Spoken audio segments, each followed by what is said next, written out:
we come from two different kind of spectrums in terms of how we express our opinions, and that's fine. It does make for interesting debate, though, I found. But we'll cover it at the end of the day. But we're here to talk about the government in the pandemic now. To people watching, if anybody does end up watching this, we're not going to go into like policy, legislation. We're not going to go that deep. We're just going to talk about us as people in relation to how the government have done things, so how we've reacted. The first thing is, now I think we found out earlier this year, I think it was sometime in January, I found an article just before of this mysterious virus, and then they discovered what it was. And then I think by the time that UK government, as bright as they are, did something about it, it was, I think it was beginning or middle of end of March or something like that. Yes. So one of my criticisms is they were a bit sort of dithery and, taking time to put stuff in place when they could have been more proactive. So I know you've got an opinion on that. So tell us how you really feel. You don't want to know. No, I'm joking. Just to follow. So basically, like I was saying, I think I'm very similar to your reaction initially when the news broke out, slowly, gradually, that the virus had come into the UK. I was actually one of the first people to wear a mask because I was really terrified, because I'd been seeing all these videos coming out of Wuhan of people collapsing and overrun hospitals and doctors dying in the hospital on the floor. So I was really like scared and very worried. So I remember I was one of the first people that wore a mask into the ASDA, and someone coughed in my face because I had the mask on. Yes. Oh, and I was like, come on.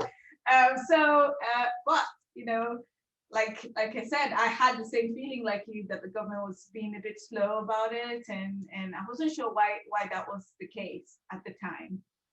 I guess they got to try and work things out, but then you look at countries like, I don't know, Australia and New Zealand. They seem to have done a much better job in responding to it. But I think they had a much tougher lockdown.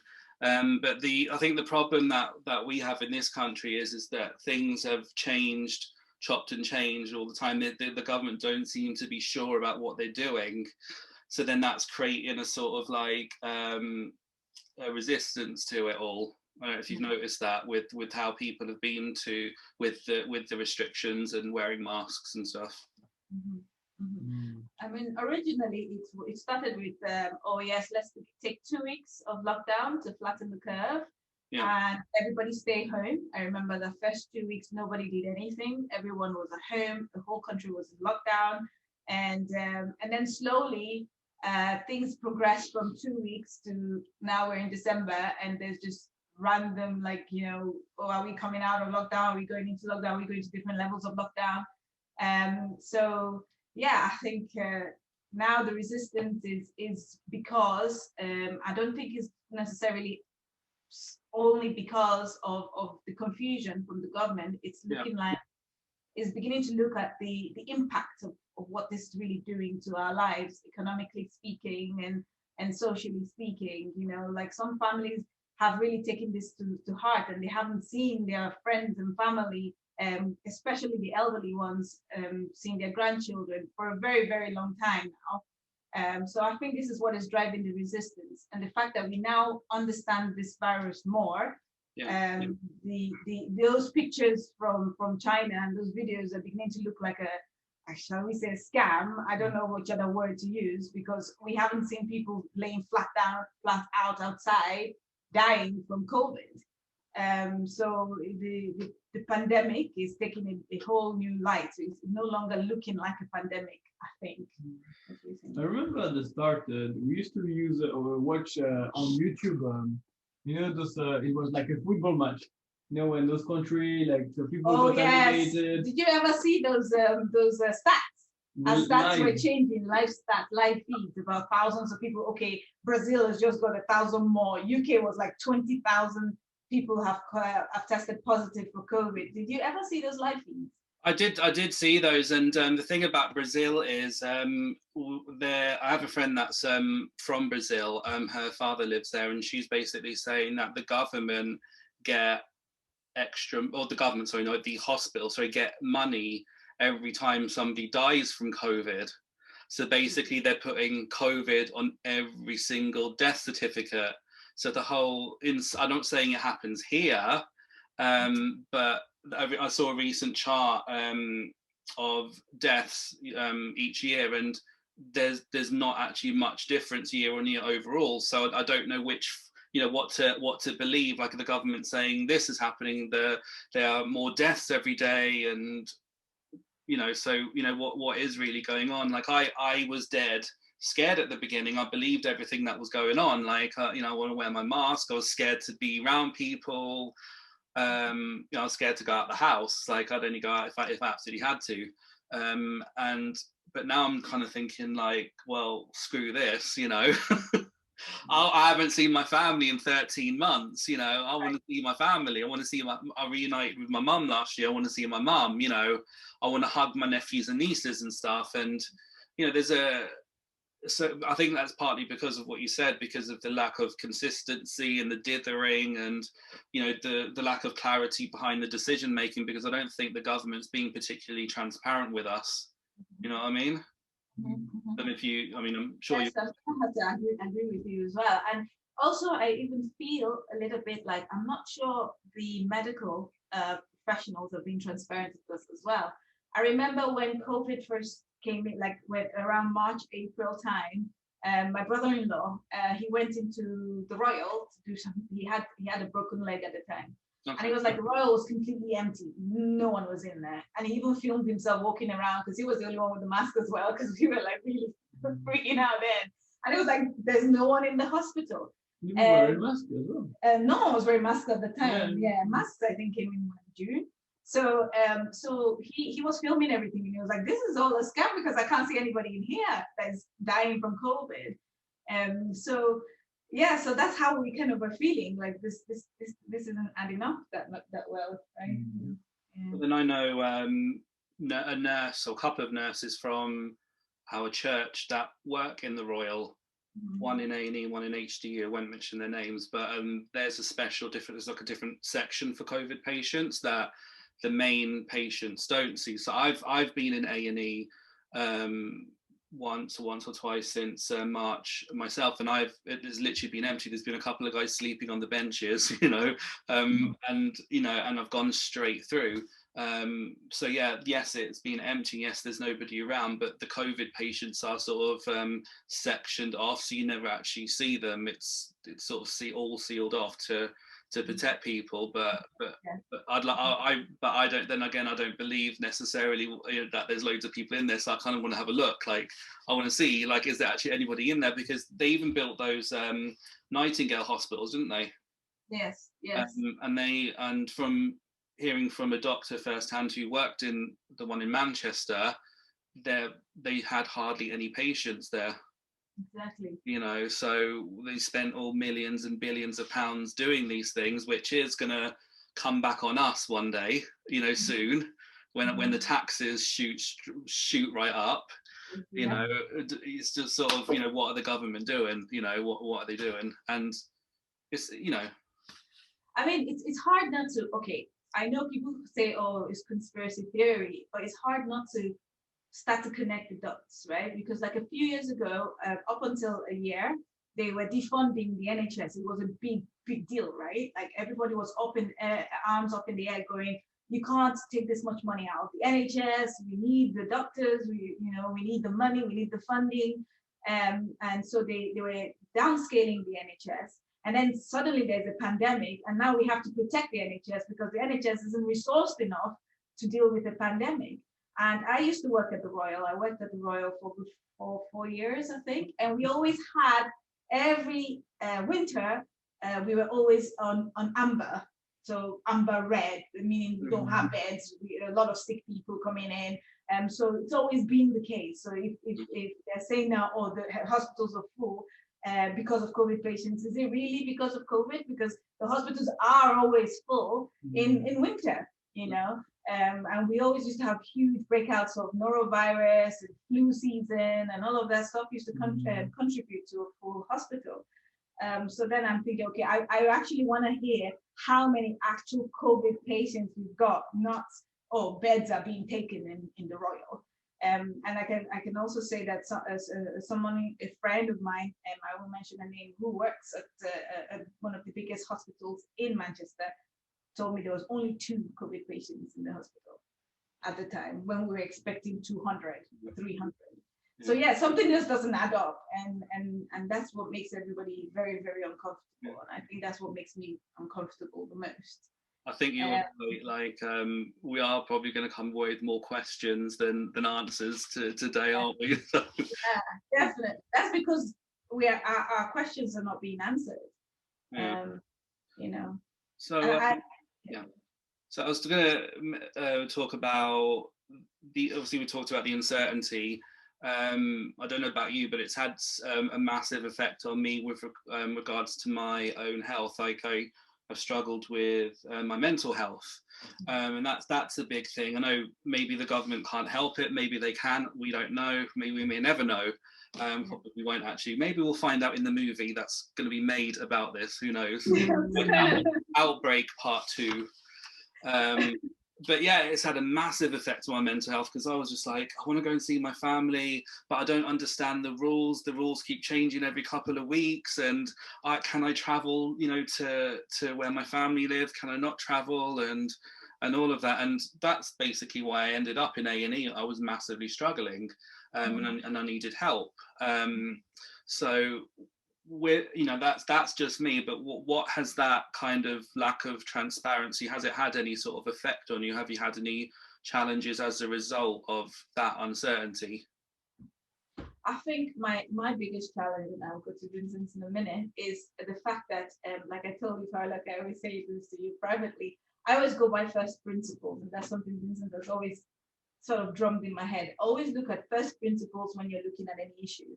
And basically what that means is look at the fundamental basis of a problem. And I think what I've really struggled with is the encroaching on liberty that the governments have taken upon themselves to do over the last few months, which is to dictate to us where we go, who we see, how we dress, basically to wear a mask. And I think that this is encroaching so much on my freedom as a human being, that it really affects my mental health, and it affects my, I say more than my mental health, it triggers me actually, because it makes me think like, I'm sorry, I have to relate this to the vaccine, I'm sorry, but what would have happened then for that kind of a thing to happen, for the Holocaust to have happened? What could have happened to the people first? That scares me. I know this is nothing like it, I'm sure it isn't, but at the same time, you're thinking, how the people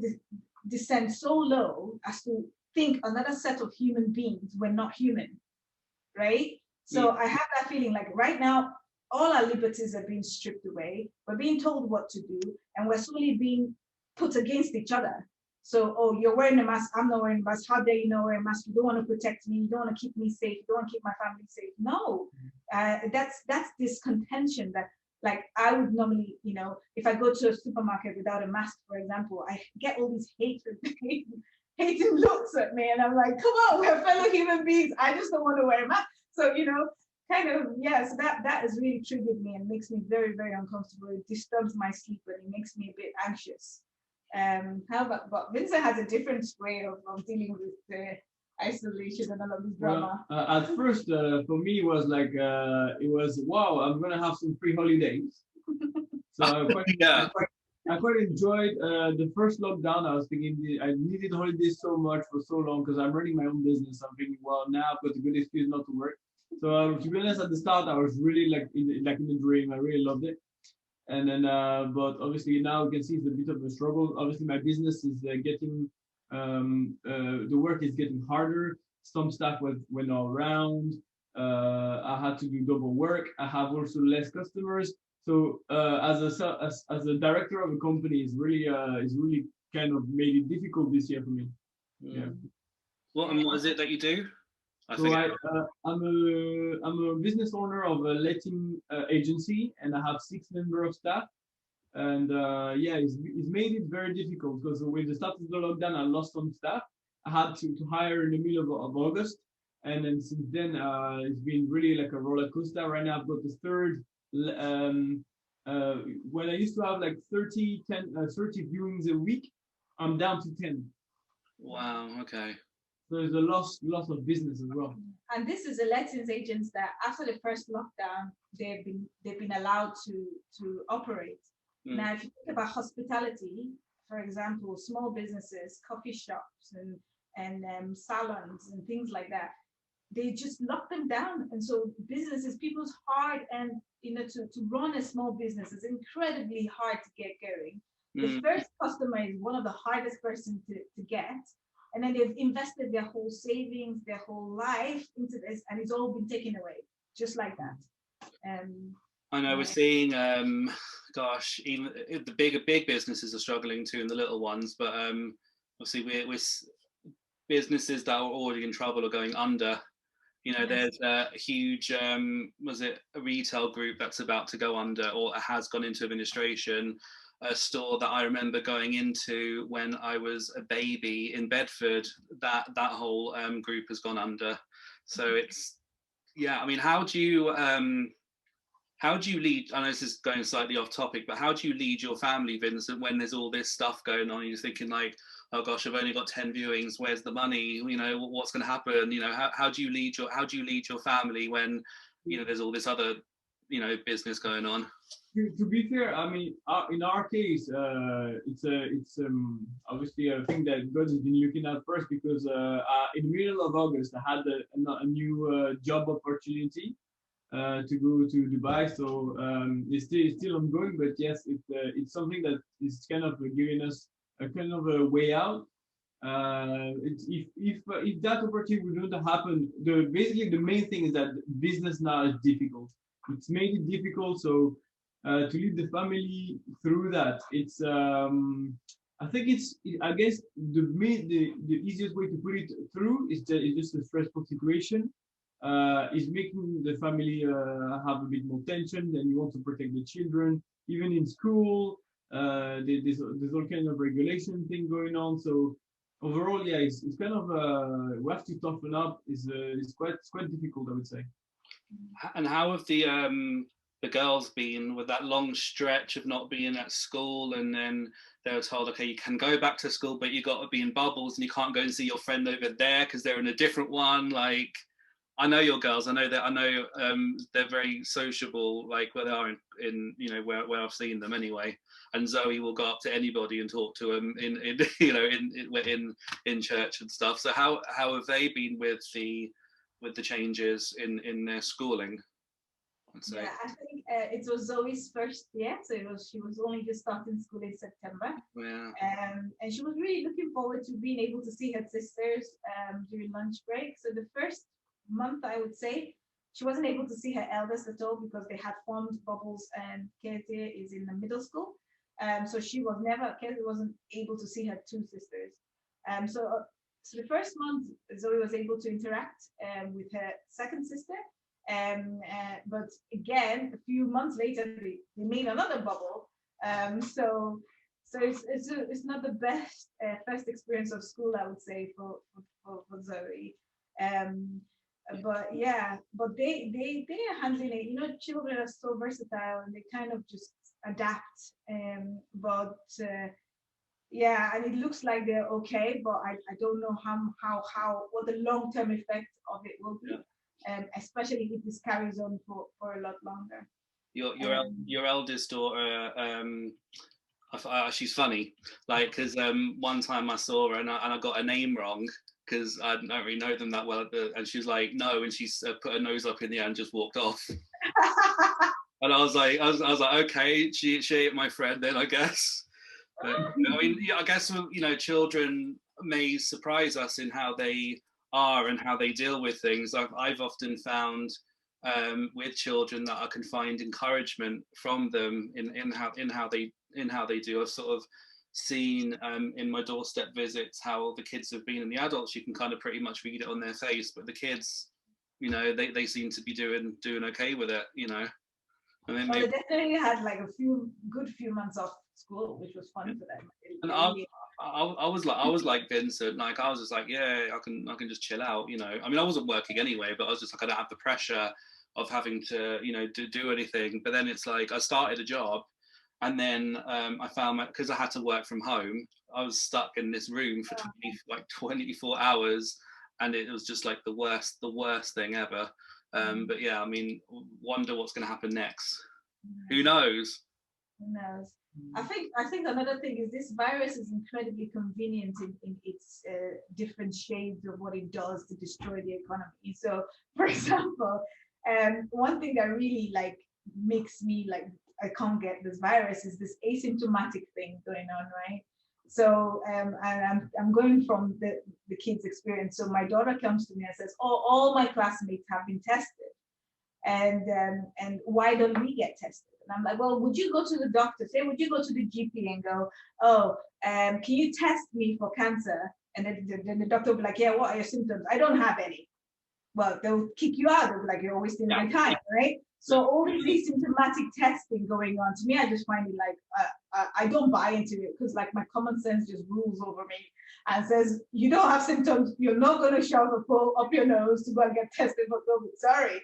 And I know the narrative is I'm maybe a dangerous carrier, but seriously doubt it, because I don't feel sick, and none of the people that have been around me are getting sick, so I'm sure I'm fine. So that again, just a bit too convenient, you know, the way this virus has all these different shades of how it behaves.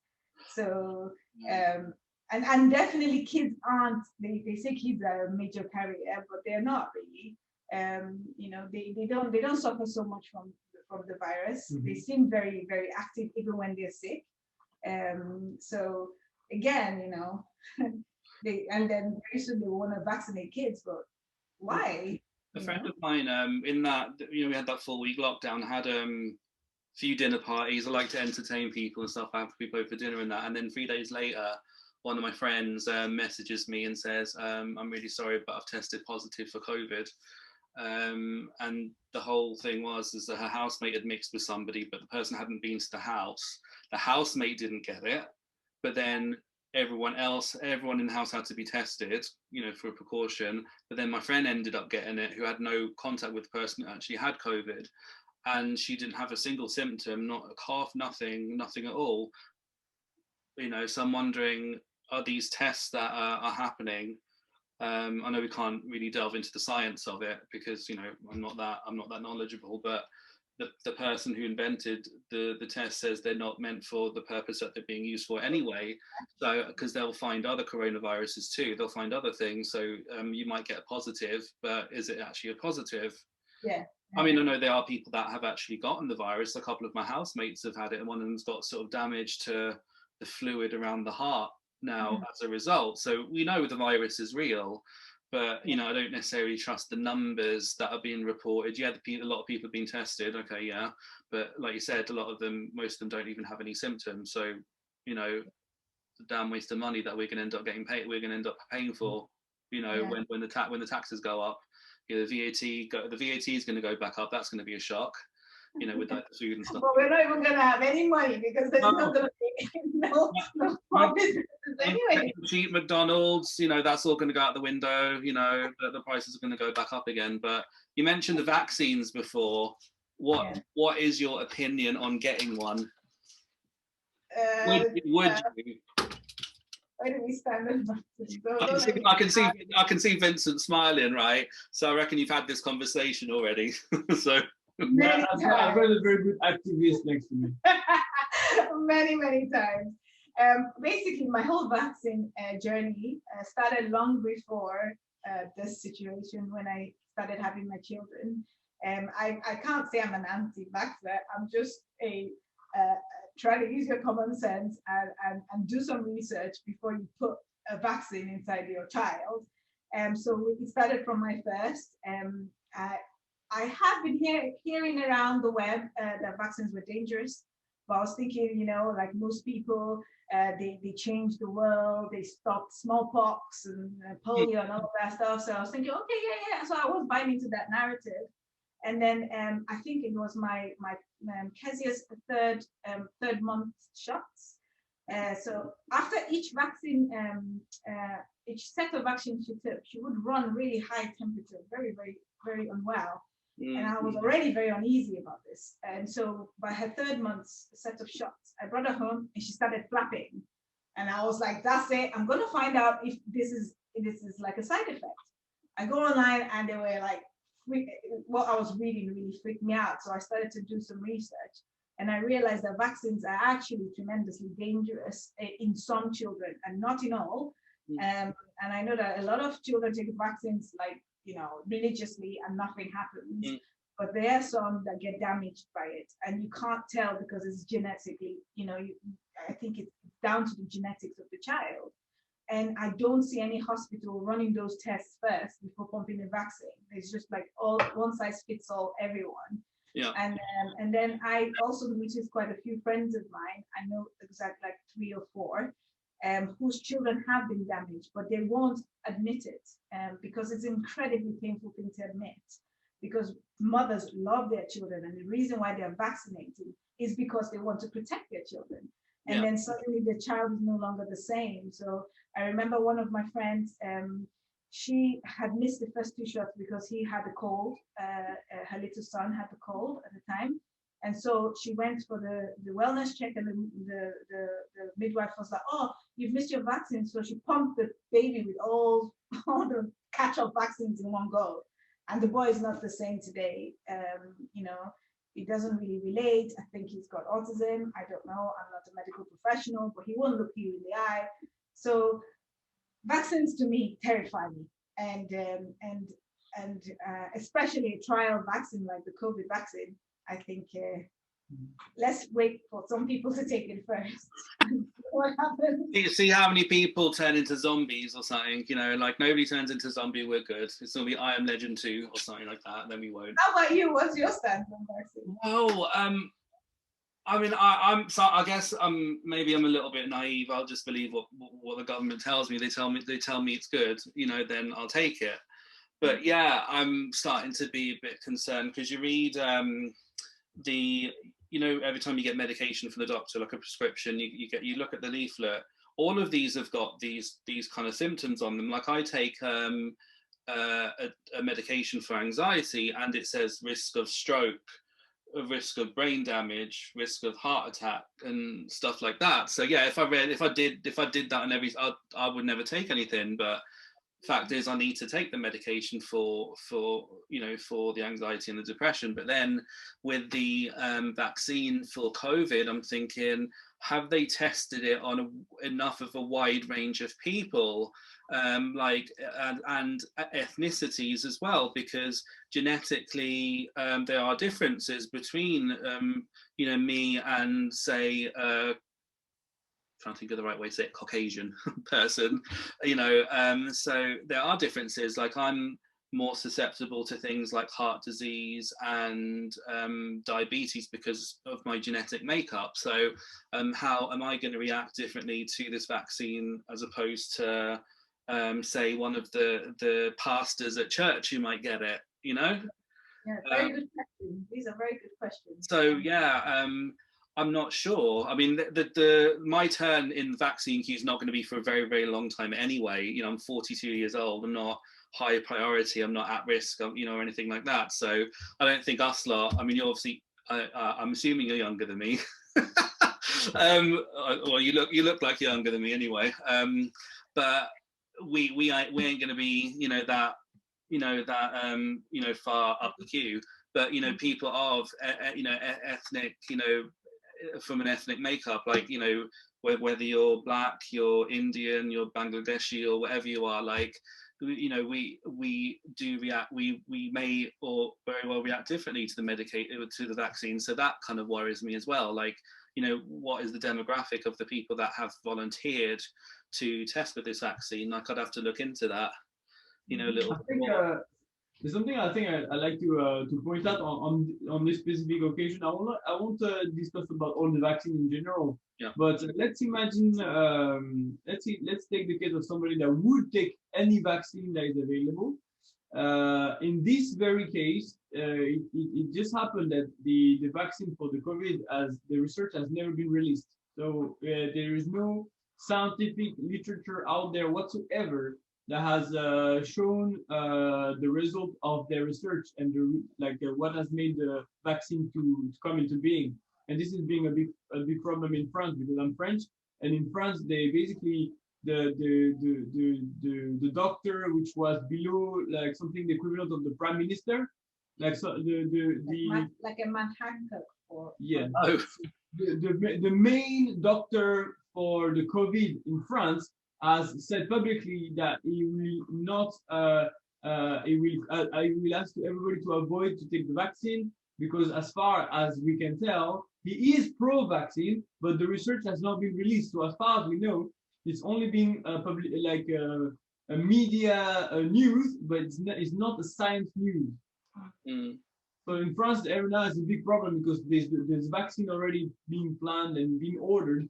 But if you ask to the doctors if you can find the literature on it, there's none. Yeah.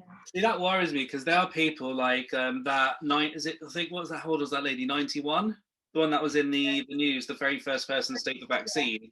I'm sure little old granny didn't get. I'm not sure. Did she go on the internet? Did she do Googling and stuff like that to find any of this information? I don't think so. But some people, like I said before, will just blindly take it without knowing, like you said. People are desperate. You know, they're desperate to see their families. So if somebody said to them, oh, "You take this vaccine and you can see your granddaughter or your great granddaughter again," they'd be like, "Sure, why not?" You know. Because they're not very, you know, like you say, they're not online, they're not checking what people are saying, the people's concerns, and they probably don't know that it's not really been trialed that long, you know. Yeah, that's very the other thing I could add as well, I think is an interesting piece of information, is that my granddad got COVID and he's 93 years old. Yeah. And he survived just fine. Mm. Yeah. So if they try and make it law, I wonder, you know, that we're going to probably see riots, you know, protesting, and the whole lot. You know, it's such a. Even now, like they say in the news, oh, there's a light at the end of the tunnel now, but to me there is no light because I don't know, like, you know, what. But they're saying that even if you get the vaccine, you still have to wear a mask. You still have to social distance. So what's the point of the vaccine? You know, it doesn't protect you. It offers, I think, 97 or 95% protection. So you still have to protect the elderly. So it's like, I don't get it. Then why am I, you know, taking the shot? I mean, I think the flu vaccine, like, you're not guaranteed not to get the flu even if you have it. I think it offers you protection, like, you know, but then maybe if you do get it, it's not as worse or something. I really don't know. Like I said, I don't really look into these things. I think I've spent too much time on the news at the beginning that I don't look at it anymore at all because it will just terrifying. You know, my head will just blow, you know, for all the different sort of changes and that. But you know, it's I again with the vaccine, I don't know. There's some people that are so set, and I was talking to a couple of ladies the other day that I know, and they were like, we're going to get the vaccine, we're going to get it, and I was just like, and I wasn't really thinking about it much until I started looking into this for, you know, looking at the different news reports and stuff for this, you know, chat. So yeah, my mind's sort of gone to the maybe not. From I'll get it, you know, in literally just a matter of days. So, you know, I think I'm going to have to make an informed decision because this is a big deal. But yeah, like I said, if they make it law, you know, I reckon they'll probably try and make it law to get everyone to have it. But yeah, that's not going to work. You know. I was hearing some news today that in France and there's some like doctor from the government as well. They reckon that until they make it mandatory for everybody above 65 years old, they don't think they will ever be deconfined. Now, that was straight from the government. Say, look, we think that until we make it mandatory for anybody above 65, we're not going out of confinement, like really. And then they said that they're hoping to make it mandatory around February, March. And they said, but then the rollout will take a couple of months. So basically, to go back to a normal situation, you're looking for next summer. Yeah, that's France. Yeah, so it'll probably be 2 years until I see my family then, from when I last saw them. Just go and see your family. It doesn't make sense. It's like, I was looking at the rules, the updated rules for Christmas. So I was thinking like, oh, I can go and see my cousin. I can go and stay in her house. But then that idea got ruined when they said it was only 3 households can mix together, like, and she's already got her mum and dad and then her sister coming, and I can't come. So I was just like, I can't stay at my mum's house either. So so it's mad. So yeah, by the time I go home, it'll be end of 2021. You know, I think we should look at this from a slightly different perspective, and it's a perspective of many countries have just kind of rolled with the punches and moved on. And it's only Europe and I think America that's still all over this lockdown thing. Like Africa, there's no lockdown. Everyone's kind of Mexico. Everyone's just, so even in Dubai, and there's no lockdown in Dubai. Everyone's free to do what you want now. You have to wear a mask in Dubai, but you don't have to wear a mask in Africa, in Nigeria, in Mexico, in Senegal. So what is this pandemic really? Is it only affecting Europeans or Americans? No, I don't think so. So it's like, what is happening here? And why can't we just get back to normal like everybody else? Yeah, I also think I have a habit of thinking maybe superficially on how this is affecting me, but in reality is, you just want life to go back to normal. I want to be able to worship with people and stuff like that, and see people and hug people and just have proper relationships. But then, like I said, that that's thinking more how it's affecting you, I guess. But how have you found comfort during this time? Since March, 10 months now. How have you found comfort? How have you been able to sort of still yourself and stop yourself from going, crazy? Personally, my gaming habit has gone up. I play more video games recently. And I'm making friends online. Well, I was thinking more of something else, but actually, I think this is really joking. I think one of the biggest thing is because we believe we are children of God, and God is sovereign. And I think that every day I always seem to have a Bible verse for that day, and I believe God has given us a mission as a couple, and we that mission really keeps us focused, and we are definitely we have been expecting the world to fall apart for a long time, and we aren't pre-tribulation believers, raptured believers. We believe that we will be here when the Great Tribulation starts, because that's what the Bible says, and we are saints, and so because of that, we are not shocked by the way things are falling apart. So it's in the sense that we find a lot of comfort knowing that Jesus is coming back and he is going to rule, and all of this that the enemy is doing and plotting against God's people, we've already won. So we kind of expecting this. Yeah, and when it's happening, although it still surprises us, and we do still have human emotional reaction, we can always run back to the Bible and be comforted by the fact that a verse or some verses, or what have you had? Get my words. That's right. Have you got any verses or anything that you found particularly? I think one of my favorite verses for sure is Hebrews.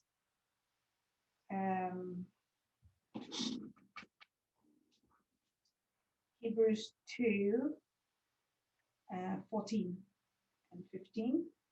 And it says, inasmuch then as the children have partaken of flesh and blood, he himself likewise, as Jesus, shared in the same, that through death he might destroy him who had the power of death, that is, the devil, and released those through fear of death, were all their lifetime subject to bondage.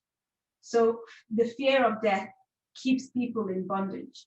And I think that that's very applicable today. A lot of people are afraid of death, and so therefore they sacrifice their freedom to the government because they're afraid of COVID. We have nothing to fear of death. Jesus has already conquered, and our eternity is more important than this life. And God is sovereign, and He determines how we die. If COVID is to kill us, we die from COVID. If it's a car accident, it's a car accident. If it's cancer, if it's old age, we'll die in our sleep. We'll die in our sleep. God is sovereign. So that's kept me so liberated throughout this whole process, and this whole situation, because I know if COVID is my chariot to heaven, so be it. I'm going to see Jesus. I don't care. With, a lot of people, COVID has become an idol. Yes. So if you don't have any beliefs, if you don't have anyone to depend on, do you know what I mean? We have Jesus, we have God. We know exactly, how we're here because of what Jesus did. So, but yeah, COVID for me did become an idol for a little while, but then I got into the Psalms. I've always found the Psalms. When I had a breakdown a few years ago, and I found, you'll find with me, I'm pretty open about my health. I don't care what people say. It only matters what God thinks. So at the end of the day, I struggled, and I was advised to read the Psalms, and I found great comfort, because you got this guy. I say guy. I talk. It's like a mate or something like that. I'm talking about him, David. It's going. He's our mate. He's our mate. He's a guy. He's our mate. He's our brother. Like, he was going through all these different things, these trials, but then he also had these amazing, the army had these amazing victories. And you see that in Psalm 46. Obviously, that's of the sons of Korah, where they describe this great victory and how amazing God is, who God is during these difficult times. And equally, there were these moments where David was sort of, where are you, God? What's going on? I have no idea what's going on. But then he still knew in the back of his mind who God was. That's why I changed my last name on Facebook to David. That's what I connect with most in the word. That's what's kept me most sort of afloat. I can't say I have not struggled, but the Psalms have been a huge comfort for me. It's, if you want to know who God is, if you want to know what God does, have a look. There's loads, quite a few of them to read. Psalm 46 is my favorite. Like I said, that's what's given me the most comfort. But my heart breaks for the people that don't know who God is, because how they handling this situation. Are they just going to buy into the mob mentality? But we have something that can help to center us in all that confusion. But what do these people have? But that's definitely what's given me the most comfort, just reading over these Psalms and reading. Even if I feel so bad I can't concentrate, I'll read the same Psalm every single day. If that's what I need to do, Psalm 46 every single day. I think I read it so much to the point where I could remember it off by heart. So, but it's Psalm 46, absolutely 100% my favorite Psalm, and that's where I've brought my comfort, and you can only find comfort and understanding of this situation through God's word. I don't know, like you, I don't know how anyone can handle this without God. To me, I want to know. I want to know how people in the world are interpreting these events and interpreting these situations, and what is their hope. Our hope certainly is that Jesus is coming back, and that we are getting ready, and we want to come together with as many saints as possible, to be able to withstand as long as possible what's coming. But ultimately, Jesus will be in the sky and it's going to come down. That's why there's such a big mob mentality, because there's nothing else they can trust. Yeah. So if the government is your only source of authority, you have to follow whatever they do, whatever they say. Yeah. What do you tell your daughters? What have they asked you anything? What do you tell them? Oh, what don't I tell my daughters? I try to keep the morbid stuff away. But I do tell them that the situation is like this, and COVID is one of the plagues. But I don't know. What do we tell them? It seems to be okay. Yeah, every time they ask me a question, I always answer honestly. You can okay. And like, okay, for example, with the whole issue where everybody was getting tested and my daughter wasn't getting tested, I just said I'm just protecting her from getting tested because the testing is very unpleasant, for example. And for vaccines, the same. I'm protecting her from getting any kind of unnecessary chemicals into her system, I suppose. But that's a good question. But I always tell them the truth in their level. Yeah, you don't just say, "Oh, it'll be okay. Don't worry," because is that the right thing to tell them? I know some parents probably will be telling them that it's going to be okay. Everything will be back to normal soon, and don't worry. I think the Christmas thing has more discussion in our house. Oh yeah, well, yeah, because we don't celebrate Christmas. That's another topic. Because that's again another lie, which I only found out late, like 2 years ago, that Christmas is in fact a pagan tradition. It's not a Christian tradition, but most Christians do it, and I'm not like judging anyone. I think that and all of that, it's all it's very pagan actually. Yeah, I mean they just chose Christians just chose 25th of December to celebrate Jesus' birth. It's just a day, Yeah. But we can celebrate it every single day. Yeah, exactly. And for example, Santa Claus, I never lied to them about Santa Claus. I can't bear to tell them lies. Like there's going to be somebody coming down the chimney. They'd be like, "What do you mean?" So, what a chimney! Like, he just transports from the roof into the room, or there's a man that's going to come down the chimney in the night while you're asleep. I was like, no, it's so scary. And I'm just like, I don't, And all these workers are goblins. There you go. The little troll, whatever. Yeah, no, I try to keep them. Life, has still been going on. Have you found through this anything that's been exposed about things like within you sort of thing? Have you found anything has been exposed, like say maybe you're doing something a certain way that you shouldn't be doing, or you're feeling a certain way about something, or there's like obviously sin being exposed? Have you found anything like that? Because I found that this has been illuminating in a way, because it has brought out all this stuff that I do need to deal with. Well, praise the Lord for that. That's amazing. Yeah. I think that if we allow every situation to purify us, that's just, we are a work in progress, aren't we? I think for me, before the lockdown, God took me on a journey. I think you might be aware of it, Tyler. He really took me on a journey because I was living just a very bad lifestyle. And I was a Christian.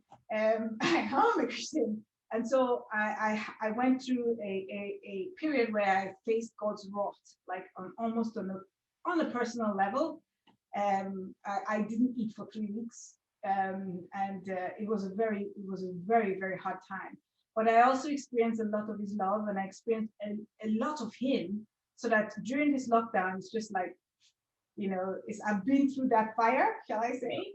And so I'm able to manage the situation better, to remain close to Him and remain, in the Spirit, and loving Him and knowing that His hand is in every aspect of my life and He's sovereign. I just recognize Him so much as He's sovereign over everything.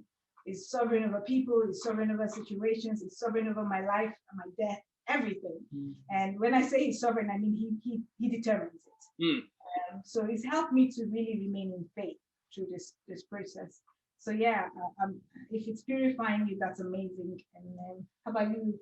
I think it's very interesting period, because this type of shaking is like shaking your life. So basically, when your life is shaken, you have to basically put and it also brings up what stands. This idea in the Bible that the wind will come, the storm will come, and then if you build your house on the sand, it's going to collapse. I think it's also helps to shake our life so that what we stand on is kind of checked. Yeah. I think if we are shaky in our relation with God, then we're gonna find out seriously in this type of situation. I always have this image of Jesus in the boat where there was a storm and he was just calm, he was asleep, and everybody else was freaking out. Like right now, the whole world is freaking out, and Jesus is just asleep. That's the image I'm having. Jesus is not changing; it's just fine. Everything is already okay, you know. Yeah. It's already won. So yeah, I've got that idea that Jesus like is so peaceful right now, and I think he's really teaching us to see how we compare, how we deviate, and how much we deviate is how much we need to go back. That's great. I don't even know what I was asking. You know, my mind's just gone blank. So bad. Sorry, exposing things. Right, gotcha. Some kind of, you know, life has sort of gone. Well, it's gone on. You know, we've had things exposed. We've had to deal with things and deal with not seeing family and that sort of things. And you know, people have gotten married. You know, some people very close to you guys. I see pictures and stuff. So life has gone on. What do you sort of hope for going forwards? For the married couple. Just life. Just life. Life. Oh, okay. You know. Well, I often find myself praying the same prayer. I always say that all I want is the will of God to be done on this earth as it is in heaven. That's kind of the sentence that goes back on and on in my mind. I really, basically, I think I long for what, you know, for the world to wrap up. Right. I kind of think that this world is not really. I don't enjoy this society. Basically, when I read the Bible and I look at the world, I don't really enjoy this world that much. I think that I know that on one hand, I was hearing you when you said I want my life to go back how it was, but I'm not even satisfied in my life how it was. Yeah. So I feel like, to be honest, if the whole world can wrap up so we can move on, that'd be great. I think something great was when I met Vincent, and he one of the things that attracted me to him the most was the fact that he was telling me that he envisions, at the time he wasn't a Christian, but he envisions a world where almost like an utopia, right? So a cashless society.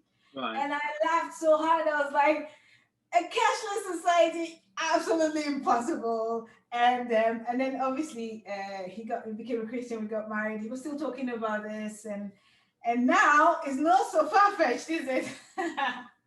We're in a time where the economy is going kaput. The whole stock exchange and all of that we are building our entire lives on is the carpet is being pulled, the rug is being pulled from under our feet. The government is all over the place. So I think that what I'm trying to say is that maybe there's been something that was planted in Vincent's heart a long time ago, which was driving us now, which is hopefully by God's grace, a community of actual believing Christians, that we will be together and we'll grow together as a community. And no longer part of the system, really. I think I'll correct myself and say I don't want things to be how they were. I'll go back to how it was, because like I've realized so many things, like about how I value relationships, how I value people, the people in my life. You know, even something small as a hug, which is so powerful. It's so powerful. It's so simple. You know, it's a physical action. But yeah, I miss that. So I don't want to go back to the time where I was maybe a little bit aloof, you know, about people, you know, maybe a bit dismissive, you know, just not turning up to things because, oh yeah, I don't feel like it. But just having that real desire now just to be around people. I hope and I pray that I don't lose that desire now to want to be with people all the time, because that's not something that I had 10 months ago, not to this extent. You know, I have found myself in my moments of darkness going back to that stage, but only temporarily.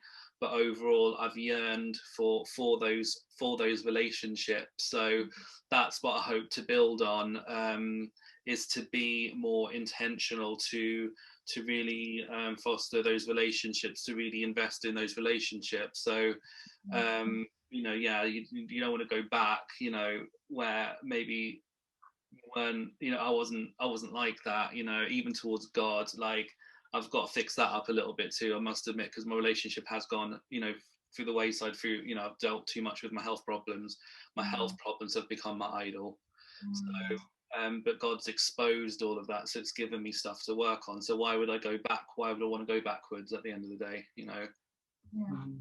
Where sometimes you have to be broken down, because you build up these kinds of ideals, like you add things onto things as you start to form your identity yourself. But sometimes those ideals need to be completely shattered, and to go back to the bare bones of who you are and who we are in God. And I think this has been kind of good for that. But it does make me sad seeing the sadness in people's faces. That's something that I'm seeing a lot more, because as strong as a Christian you are going to be affected by what's going on. We are human as well. We are broken, we are affected by sin, and I've seen it, and that hurt, that pains me, and I'm sure I've displayed that too. But this isn't gonna last forever. We're not going to be suffering forever. Who knows? Vincent might get his wish. The world might come to an end in a week or something. God might come back, but it's all in His timing. So it's all tainted, by corruption and corruption. Yes, it's incredibly corrupt. No government that you find, it's going to be perfect. They're all got their own agenda, their own way of doing things, and it's about themselves. And I doubt they really care about the people as much as they say. But we have to just go with it. But like I said, we've got God, and There's another verse that I like very much, that I just saw recently, and it's Romans 8. From verse 22, it says, "For we know that the whole creation groan and travaileth in pain together until now. And not only they, but ourselves also, which have the first fruits of the Spirit, even we ourselves groan within ourselves, waiting for the adoption to the redemption of our body." I think this is King James. I think it's better to read it from a different. How we get the gist. Yeah. No, we get the gist. You can say from what you remember. Okay. So basically, it's like the whole of creation is waiting for the revealing of the children of God. And we're all growing and waiting to be redeemed in our new bodies. So basically, the point I was trying to make is that there is a hope after all of this for all of us. Yeah. So the nature itself, creation itself, will be set free from its bondage to decay into the glorious freedom of God's children.